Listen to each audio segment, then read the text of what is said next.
کہ جب بھی گناہ کی سوچ آئے نا، صرف اتنا سوچ لیا کرو یار کہ میں گناہ کر رہا ہوں نا تو میرا رب مجھے دیکھ رہا ہے، وہ رب جو ہر چیز پر قادر ہے۔ اب آپ دیکھیں گرمی کتنا زیادہ تھی، کل کا دن کیسا تھا، وہ ہر چیز پر قادر ہے، وہ ایک لمحے میں وقت بدل دیتا ہے، موسم بدل گیا تو وہ ہر چیز پر قادر ہے، وہ ہمارے کرتوت بھی دیکھ رہا ہے، وہ ہماری حرکات بھی دیکھ رہا ہے۔ تو جب بھی گناہ کا خیال آئے نا تو ذہن میں صرف ایک بات رکھے، کیا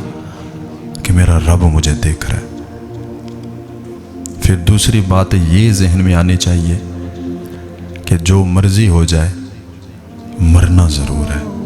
اس دنیا سے جانا ضرور ہے۔ پھر تیسری بات یہ ذہن میں رکھنی چاہیے کہ ہم جو گناہ کرتے ہیں اس کے نشانات ہم اپنے حساب سے تو مٹا دیتے ہیں، لیکن جو فرشتے لکھ رہے ہیں نا وہ نہیں مٹتا، وہ لکھا رہے گا۔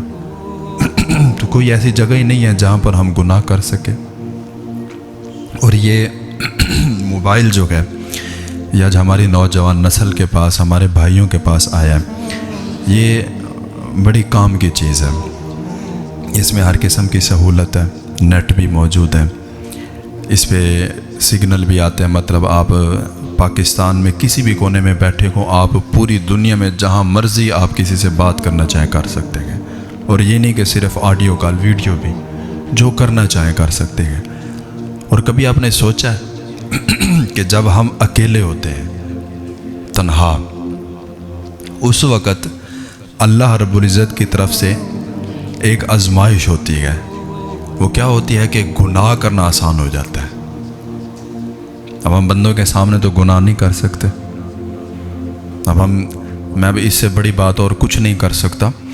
کیونکہ میں منبر رسول پہ بیٹھا ہوں کہ سب سے بدترین جو گناہ ہے، سب سے بدترین گناہ وہ یہ ہے کہ انسان اپنے ہی ہاتھوں سے اپنے اوپر غسل کو فرض کرے۔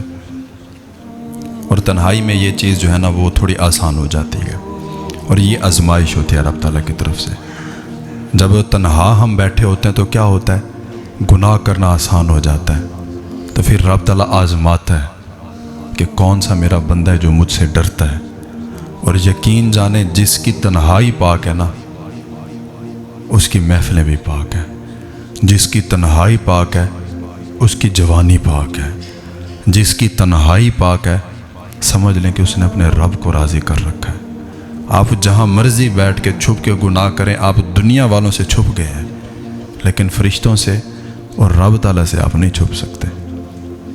تو یہ بدترین قسم کا جو ہے نا ایک گناہ ہے،